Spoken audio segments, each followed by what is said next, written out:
And so we can say things like, all I want to do is know God. And yet the reality of it is we are so consumed with ourselves.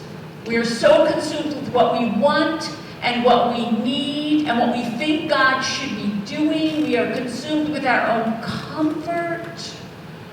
And so what happens is, even though we would fight against admitting it, is that Jesus starts becoming a means to an end.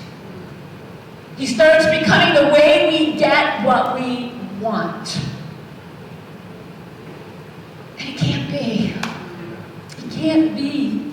It has to be the end, the beginning, the all in all. It can't just be something that we say. It has to be something that we live, that we know, that we desire with every beat of our heart.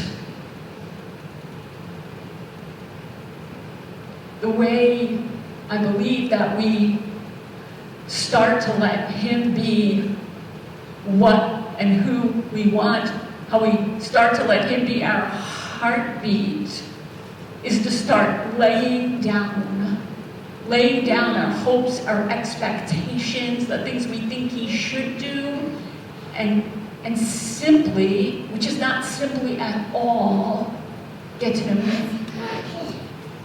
This thing we call a Christian life doesn't make any sense if He is not the reward.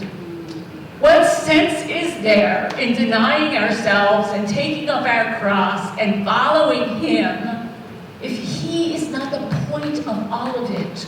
Of knowing Him, of loving Him, of living in Him even as He lives in us. If that's not the point, we're just masochists. If that's not the point, it's senseless.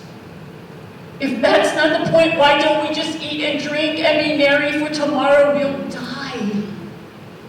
There's no reason for surrender, for submission, for trust. There's no reason if He is not the goal, if He is not the reward, if He is not the desire. And so my prayer for what we're going to do tonight is we are going to take our eyes off ourselves and we're going to set them on Him. And we're going to put two things together that we put together every Saturday night. And that is a God-breathed word from the Scripture into God-breathed human beings. That is us. And we're going to ask God to show us Himself in a way that changes the way we think, and changes the way we act, and changes the way we live.